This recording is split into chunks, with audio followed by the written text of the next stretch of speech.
नमस्कार, आप देख रहे हैं RBN7 न्यूज। विजयपुर दिन प्रतिदिन कथा में निखार बढ़ रहा है। क्षेत्र के मीतुपुर गांव में श्रीमद् भागवत कथा के आज छठे दिन कथा व्यास श्रीमती नीलम शास्त्री जी ने बताया कि हमारे भगवान या भगवती कोई न कोई हथियार लेकर ही धराधाम पर अवतरित होते हैं। जैसे प्रभु श्री राम ने धनुष बाण लेकर तो शंकर भगवान त्रिशूल लेकर अवतरित होते हैं, परंतु श्री कृष्ण का मुख्य हथियार बांसुरी ही था। शरद पूर्णिमा के दिन खीर बनाकर रात भर खुले आकाश में रख देना चाहिए और प्रातः प्रसाद के रूप में भोजन कराना चाहिए। इससे अमृत तुल्य भोजन का लाभ मिलता है। सनातन की विनम्रता, कायरता, समझने की भूल करने वाले का नाश हो जाता है। संवाददाता आस्टरस रविनंदन सैनी।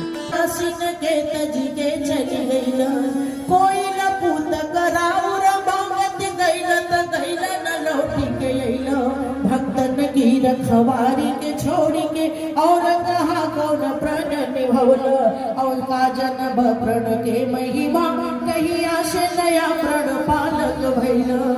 पत्र दिया है, रथ पर बैठ करके उद्धव जी महाराज आ रहे हैं। देखते हैं घर घर में वृंदावन में दीपक जल रहे हैं। लोगों से पूछा दीपावली है क्या?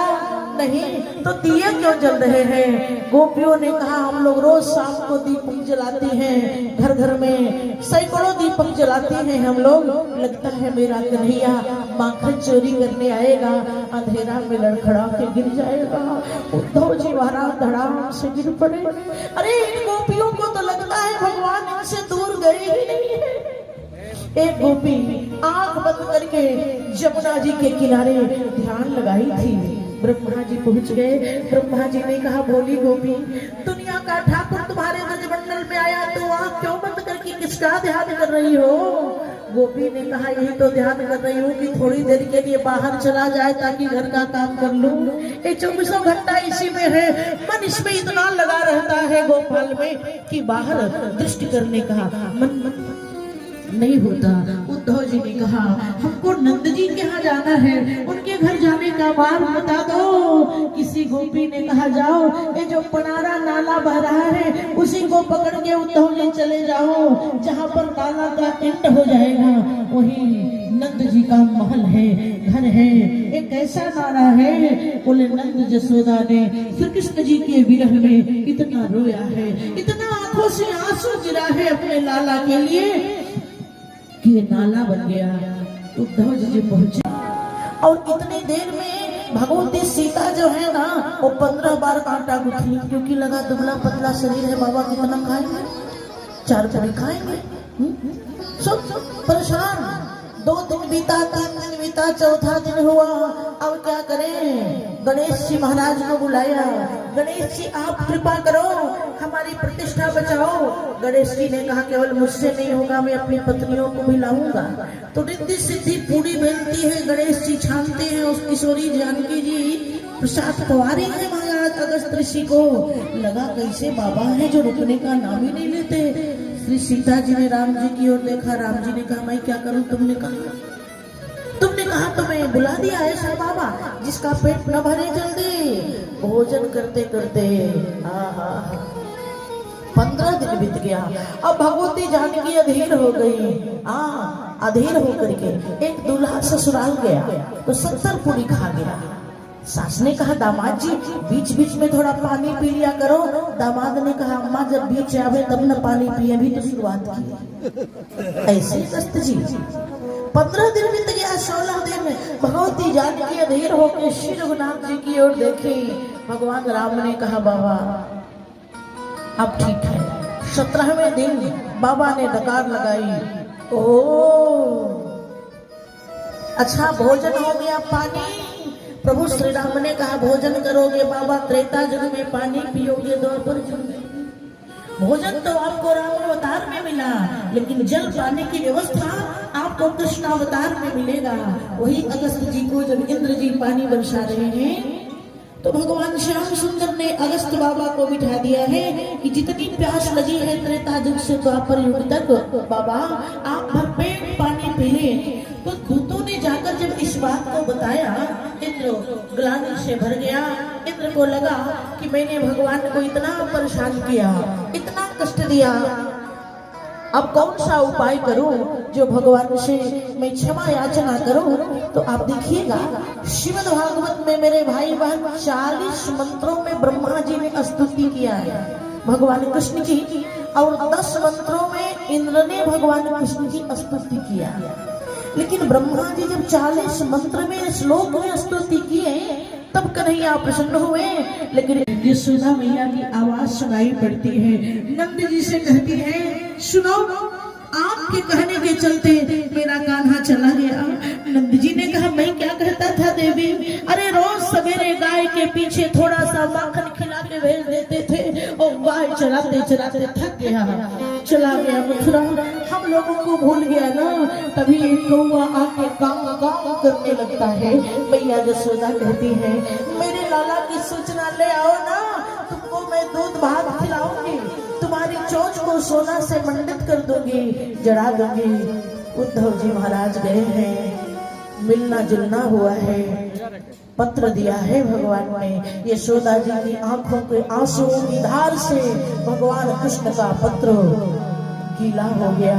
राधा जी के पास पहुंचे हैं उद्धव जी, जमुना जी के किनारे। उसी समय एक भंवरा आया है, भन भनाने लगा है। राधा जी ने कहा कि जैसे कृष्ण काले वैसे भंवरा तू काला। काला व्यक्ति धोखेबाज होता है क्या?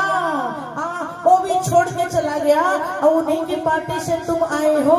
श्रीमद् भागवत में भ्रमर गीतम, वेणु गीतम, गोपी गीतम, भ्रमर गीतम। श्री राधा जी गृहाण पत्रम निजनाथ दत्तम।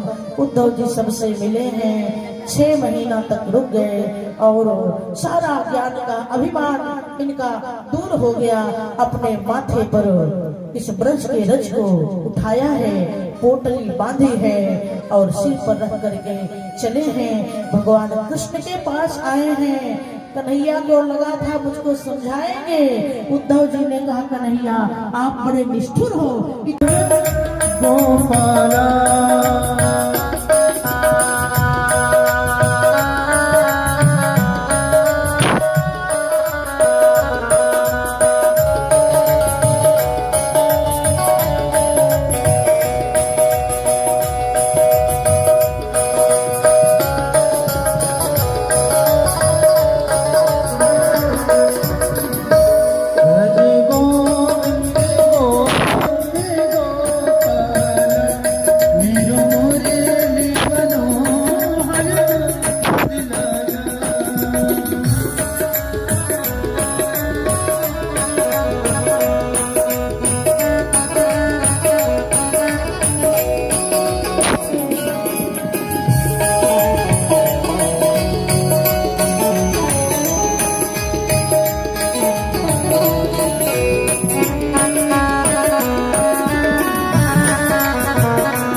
सबसे बढ़कर वह पागल है जो पागल है यदुरानी का। भगवान की भक्ति में पागल हो जाए, मोहिला लगन गुरु चरण की। अजामिल ने कहा कोई बात नहीं, काम हो जाएगा। पुत्र का जन्म हुआ, नाम नारायण रखा। वृद्धावस्था आ गई, चरपाई पे पड़ा, मृत्यु नजदीक आई तो काले काले हाथ में लौ दंड पास लिए हुए यज्ञ दूत दिखाई पड़े।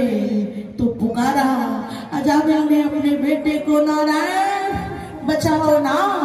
जो पुकारा अपने बेटे को, भगवान के दूत दौड़ के चले आए। रहा अजामिल का बेटा नारायण सबसे प्यारा। रहा अजामिल का बेटा नारायण सबसे प्यारा। नारायण हमें बचा लो, अंतिम बार पुकारा। नारायण हमें बचा, अंतिम बार पुकारा।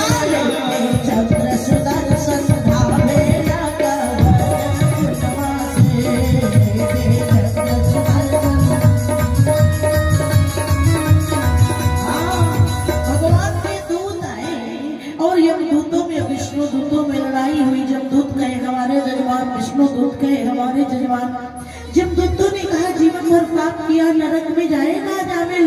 विष्णु दूतों ने कहा नहीं नहीं, जीवन भर पाप किया तो क्या, अंत काले च मामेव स्मरण मुक्त्वा कलेवरम,